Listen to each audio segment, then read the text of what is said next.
When it comes to reviews of modern military equipment, people's attention is often drawn to the more obvious – tanks, fighter jets, drones or warships. While these indeed play a crucial role in contemporary warfare, today we want to spotlight something less flashy, but perhaps not less significant.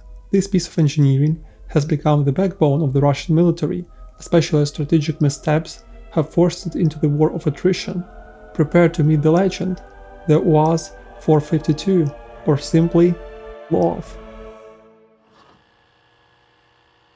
The Loaf's story begins in 1954 when the Ulyanovsk automobile plant, a Soviet factory relocated eastwards during World War II, embarked on its first original project, the UAZ-450. It originated as an order from the military for a reliable off-road van to serve as an army ambulance and staff transport vehicle. To simplify development and avoid the challenges of designing entirely new components, UAZ engineers right away started cutting corners and borrowed the frame elements, engine and transmission from the GAZ-69, an already existing military off-road vehicle. By some accounts, even the distinct appearance of the UAZ-450 was not entirely original. While the vehicle internals resembled GAZ-69, its exterior seemed like a hybrid of Volkswagen Transporter T1 and Jeep Forward Control. The UAZ-450 entered production in 1958 and remained in service until 1965. A total of 55,319 vehicles were produced, including the military modifications and the more common civilian variants like freight vehicles and minibuses. By 1965, the Ulyanovsk plant recognized that it is time to move on from the UAZ-450. However, with the Loaf dominating the niche of all-terrain vans and facing little competition, UAZ took a familiar approach. Just as they had done with GAZ-69, the plant essentially opted to modify the existing model rather than create an entirely new one. After an intermediate version known as UAZ-451, the final iteration emerged as UAZ-452, the name under which the Loaf would further solidify its legendary status. The vehicles that we will refer to as Loafs are actually part of a family of vans, available in numerous configurations tailored for specific tasks, predominantly civilian ones. However, this changed dramatically in 2022, when variants of UAZ-452 rapidly became not only one of the most widely used military vehicles, but also some of the oldest still in active service. Now, after we covered some history, let's focus on Loaf's advantages. Yes, it's an extremely old design, but it still has its merits. The UAZ-452 may have a weak engine and hefty weight, which makes it quite slow, but it remains an all-wheel drive vehicle with 205 mm of ground clearance, allowing it to tackle obstacles that a regular car simply can't. This capability made the Loaf popular among travelers and hunters in civilian life. Another advantage is its impressive load capacity. It can carry between 800 and 1200 kilograms, or accommodate up to 11 people. Opinions on the Loaf's reliability vary widely. Some praise it as an AK of all-terrain vehicles, known for its ruggedness, while others claim that certain models fall apart after every engine start. The reality is likely somewhere in between. What is undeniable, however, is that Loafs produced in large numbers, making spare parts or even entire vehicles relatively easy to find. Additionally, the Loaf is straightforward to service due to its lack of complex electronic components. But with all that said, the advantages of the Loaf end here. The UAZ-452 problems were evident even before it reached the front line. It's no coincidence that even Ulyanovsk factory refers to all Loaf models collectively as old freight type, a term that allows them to bypass most safety regulations. The UAZ-452 lacks basic safety features like airbags and anti-lock braking system. Furthermore, the driver and front passenger sit directly over the front wheels, with no engine compartment separating them from the vehicle's front end. This design means that any serious head-on collision is likely to be fatal.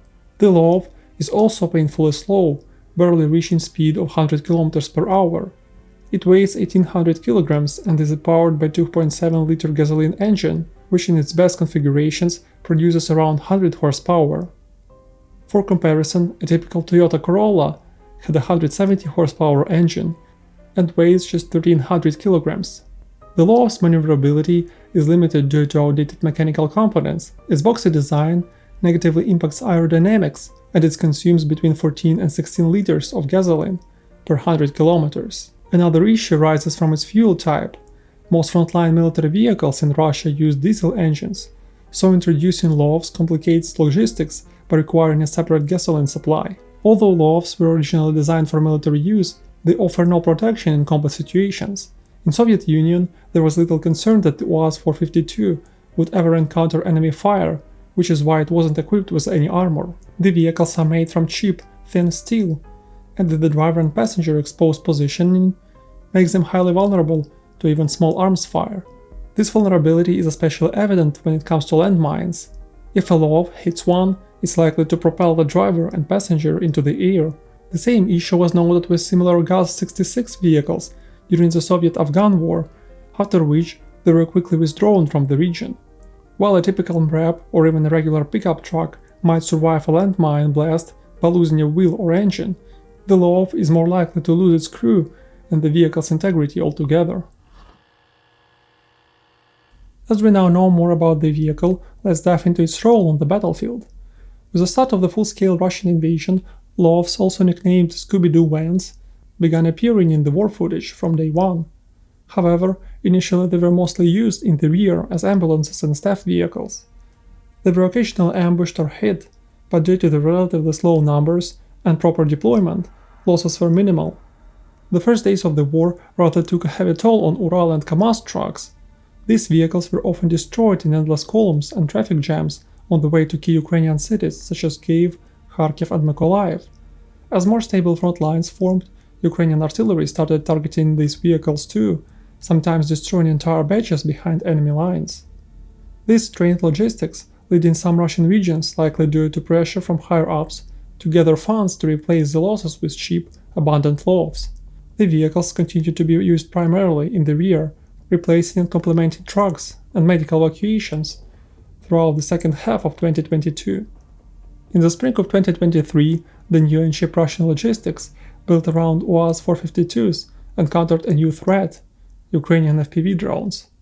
The Loafs were not just under fire from these new weapons, they were utterly destroyed by hundreds. As Russian regions ramped up crowdfunding efforts to supply more vehicles to the front lines, the Russian military officially requested more Loafs just to maintain logistics and medical evacuations under constant drone strikes. Despite simple design, Loafs are not exactly cheap, especially in the regions where they are produced. A new vehicle can cost up to $15,000, although the Russian army typically receives older models for a fraction of that price. Ukrainians also use UAZ-452s, but they are rarer, as only small batches were produced by Chernihiv automobile plant a long time ago. Most of the Loafs in Ukrainian hands were either imported from Russia prior to the war, or were older Soviet-era models, making them 30 years old and hardly functional. In contrast, Ukraine managed to build and acquire a large number of MRAPs and military-grade infantry mobility vehicles, which offer at least some armor.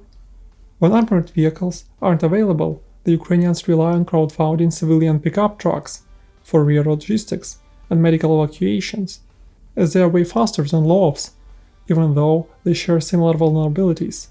In the Russian army, the UAZ-452s sometimes receive makeshift armor made from metal sheets and nets, though these modifications are questionable in terms of effectiveness. Some Russian soldiers have even attempted to install Contact 1 tank array on their vehicles, which is even worse. E-array is designed to explode upon impact, which means that unlike a tank, the Loaf absorbs all the shrapnel not only from the weapon, but also from the exploding E-array itself. By the end of the 2023, the first true battlefield modifications of Loafs begin to appear. For instance, PMC Wagner used Loafs with machine guns mounted on them back during the march to the Moscow. Soon, Russian engineers adapted a helicopter rocket pod to the Loaf, turning it into a small MLRS. Despite these attempts at modification, videos of regular Loafs on the battlefield only prove the vehicle's fundamental flaws. While the Loaf performs well off-road, Ukrainian front lines often feature unforgiving roads, leading to numerous vehicles of UAZ-452s getting stuck. The Loaf's two independent fuel tanks, meant to improve survivability, actually pose a significant risk.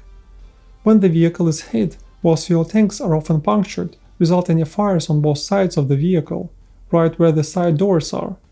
This creates a deadly trap for anyone inside, as shown in the videos, highlighting how easy Loafs can catch fire when hit. Additionally, the Loaf's poor shock absorbers make medical evacuations extremely uncomfortable for passengers. As we mentioned, low speed, poor maneuverability, and absence of armor also significantly reduce the vehicle and crew survivability.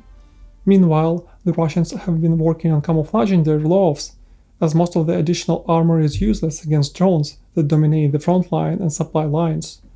This is particularly relevant with the increasing effectiveness of large Baba Yaga drones, which the Ukrainians use for nighttime raids on distant Russian positions. A moving Loaf is doomed when it encounters drone, but well-camouflaged stationary vehicle has a slim chance of survival, even near a front line.